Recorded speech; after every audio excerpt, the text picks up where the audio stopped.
এরকম মানুষ রয়েছে যারা সবচেয়ে জঘন্য কথা বলে, কিন্তু তাদের কোনো লাগাম নেই। কথাগুলো আপনার হৃদয় থেকে এসে মস্তিষ্ক হয়ে এরপর তার জিহ্বাতে যাওয়া উচিত, কিন্তু এই পথে কিছুটা লাগাম থাকতে হবে।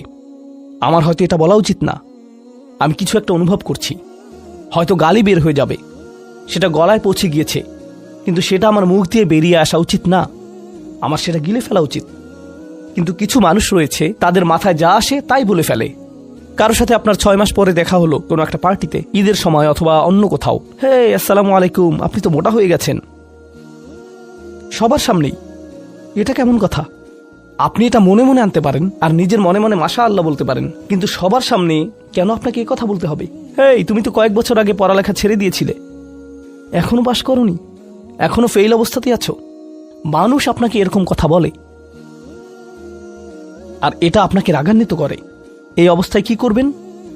আল্লাহ বলেছেন এটা আপনার মনের বিনয় প্রকাশের অংশ। এভাবেই আল্লাহ আমাদের বিনয় যাচাই করবেন।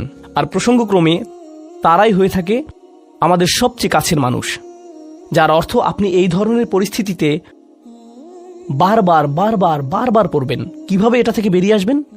আল্লাহ বলছেন ওয়াইদা খাতাবাহুমুল জাহিলুনা ক্বালু সালামা। এটা দিয়ে কতিপয় জিনিস বোঝায়, আমি এখানে সেই কয়েকটি শিক্ষা নিয়ে আলোচনা করব। যখন এমনটা ঘটবে আপনার তাৎক্ষণিক প্রতিক্রিয়া হবে শান্তি, ক্বালু সালামা। এটা দ্বারা বিদায়ও বোঝাতে পারে। আপনি বলবেন সালাম, আমি আর এই আলোচনা চালিয়ে যেতে চাই না, আমি সম্মানজনকভাবে আপনাকে বিদায় জানাবো। ও দাঁড়ান, আমার তো একটা মিটিং আছে। এর বাকি অংশটুকু আপনি মনে মনে বলতে পারেন আল্লাহর সাথে দোয়া করার জন্য, কিন্তু এটা তার কাছে প্রকাশ করার প্রয়োজন নেই। শুধু বলুন যে আমার একটা মিটিং আছে, আর সেখান থেকে চলে আসুন, কারণ আপনি এটা নিতে পারবেন না। তারা সেখান থেকে বেরিয়ে আসে সম্মানজনকভাবে, এটা একটা অর্থ। যখন জঘন্য মানুষ আপনার কাছে আসে, বেরুবার পথ খুঁজে বের করবেন।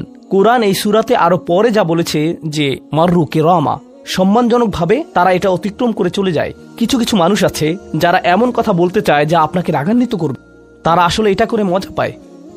তারা কথা বলবে শুধু আপনাকে উত্তেজিত করার জন্য, আর তাদের কেউ কেউ জানে যে ঠিক কি বলতে হবে, কারণ তারা আপনার সাথে আগেও কথা বলেছে। আর তারা জানে যে কোন জিনিস আপনাকে রাগিয়ে তুলে, তাই তারা জানে যে কোন বাটনটি প্রেস করতে হবে আর কিভাবে আপনাকে বিরক্ত করতে হবে। আপনি বসে আছেন, আমি উত্তেজিত হব না, আমি উত্তেজিত হব না, আমি উত্তেজিত হব না, কিন্তু তার কথা শুনে আপনি বিশাল দানবে পরিণত হয়ে গেলেন, যার ফলে সব ধ্বংস হয়ে যাবে।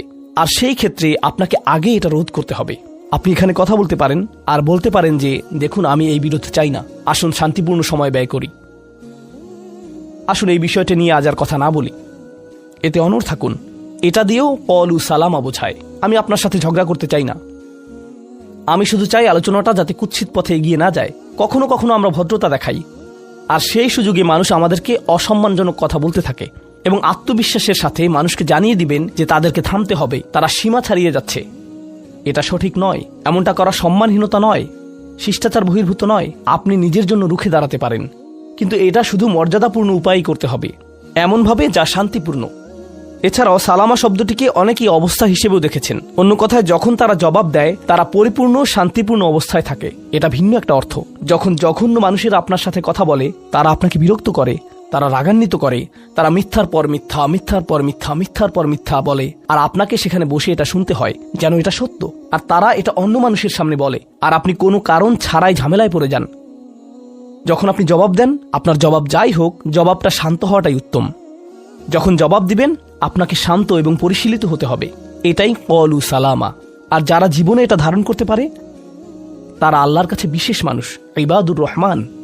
অন্য কথায়, এই অনুপ্রেরণাটিকে আমাদের মনে রাখতে হবে।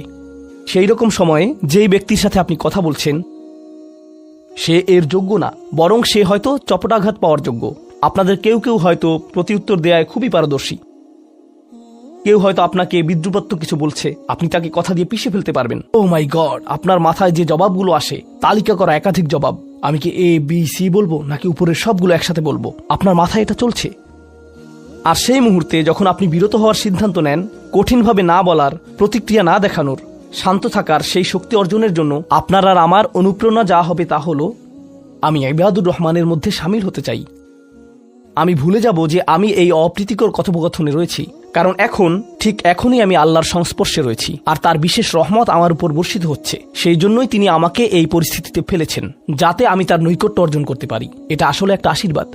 এই অপ্রীতিকর সঙ্গগুলো আসলে একটা আশীর্বাদ, যাতে আমি তার নৈকট্য পেতে পারি। সুবহান।